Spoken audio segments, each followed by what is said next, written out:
This story is about a rescue mission that should have been standard. A crew sent to investigate a drifting vessel in calm waters. But the ocean never gives anything back without a price. If you enjoy cold sea horror, disturbing ship mysteries, and stories that leave questions behind, leave a like, subscribe, and drop a comment below telling me what moments stuck with you the most. Let's dive in. They found him slumped by the wheel, eyes open, skin pale, no visible injuries. The strange part? His coffee was still hot. The Anthem Grey was supposed to be empty, abandoned weeks ago, declared lost to systems failure. But when the boarding team stepped on deck, everything was still running. Lights, navigation, power, even the clocks. Below deck they found a second body, frozen stiff, still seated at the mess table, knife and fork in hand. The food on his plate, steaming. They split into two groups, standard protocol, logbooks, server data, black box. But then they noticed something missing. There were no footsteps, no boot marks, no drag trails. The entire ship was spotless, except the bodies. Room after room they found more crew, always in place, always doing something. A man shaving, a cook mid-chop, a technician welding, frozen in time, still warm, but all of them silent. And then they heard the hum. The hum grew louder below deck, low frequency, mechanical, but not coming from any engine, like a living pulse, slow, steady, waiting. The tech officer followed it to the maintenance corridor. Every ship has cold spots, dead air, steel that creaks in ways no blueprint explains. But this wasn't cold. This was still. He opened the aft maintenance hatch and saw it. The server rack, active, lights blinking. But the main power had been off for days. He tried to access the logs. They wouldn't open. The interface looped the same message. System ready to receive. Receive what? Then his headset cut out. Above, the others were checking crew IDs. Every body was accounted for, except one. The ship's navigator. No trace. Not among the frozen, not on the logs. But one bunk was slept in, still warm, and the mirror above it fogged, with breath. Someone was alive, or had been. Back in the server corridor, the tech officer finally accessed a hidden log folder. One file.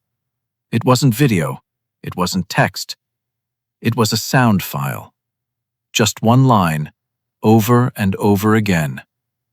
Still warm. Still here. Still hungry. He slammed the panel shut and ran. But the corridor had changed. It was longer, the lights older, dimmer. He came out into the same hallway he'd entered from, but the signs were in a different font.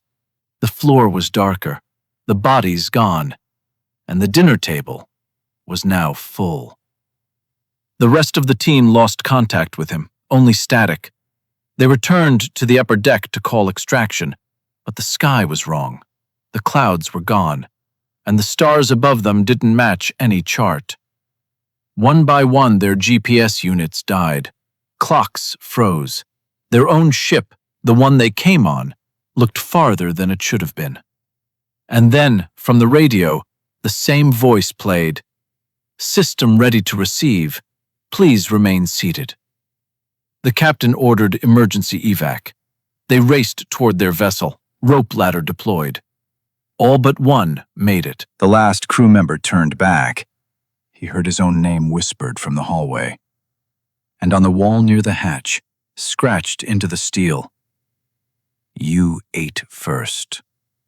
The others never saw him again. Their ship returned, damaged, cold, with only partial memory of what happened. They never spoke of the food they found in their own galley days later, set for 5, hot and labeled with their names. The signal appeared 12 years later. Same coordinates, same cold patch of ocean, same quiet void on the radar. But this time, the transmission wasn't from a ghost ship. It was from a living man, a man who hadn't boarded yet. The vessel receiving it, Harper's Reach, a mid-sized Coast Guard patrol ship, almost dismissed it as interference, digital static, and audio glitch, until they isolated the voice, a whisper, breathy, rushed, terrified, and unmistakably human. Don't sit down. Whatever you do, don't sit down. They replayed the audio 20 times. It never changed. Same voice, same urgency, same words. But then the comms officer froze, his face drained. He held up an old mission file, a classified one. The voice matched a missing crewman from the Anthem Gray. A man who had vanished without a trace. A man they never found. A man who would have been 58 years old. But the voice was young, fresh, unaged, like he hadn't lived a single day since he disappeared. They triangulated the signal. It wasn't drifting. It wasn't scattered. It was coming from something stationary, something solid. A ship. A ship that shouldn't exist. When they approached, everyone on deck stopped talking.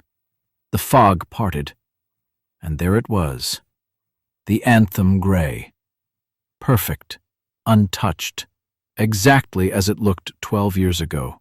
Lights on, engines quiet, dock ropes floating, though it was miles from shore. But one thing was different.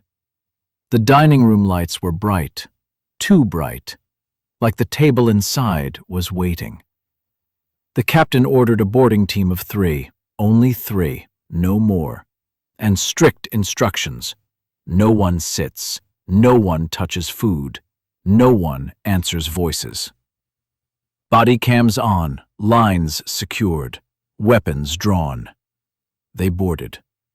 Inside, nothing had changed. Not a chair, not a plate, not even the dust.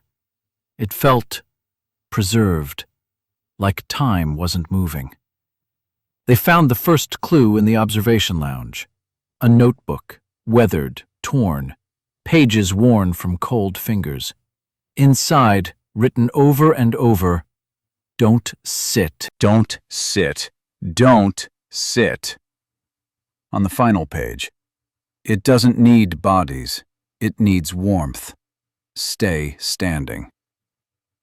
They reached the mess hall and saw him.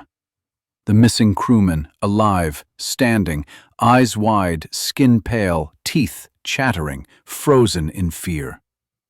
He wasn't restrained, not chained, not trapped. He was simply refusing to sit. The moment he saw them, he whispered, Don't come closer. It moves when you sit." Before they could respond, something happened. The chairs slid half an inch across the floor, all at once, quietly. Then another inch, then stopped, like they were adjusting themselves, positioning, inviting. One of the rescuers took a step back. The floorboard beneath him groaned, and from somewhere under the planks, a breath. Long, slow, hungry. The missing crewman shook violently. "It hears movement," he whispered. "It smells heat." The table suddenly shifted, just an inch, but enough. Steam rose from the plates. Hot meals appeared on them, fresh, perfect, impossible.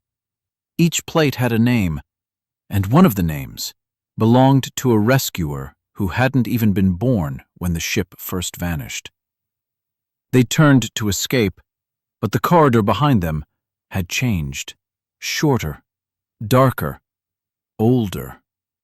The ship was rearranging itself, guiding them, toward the table.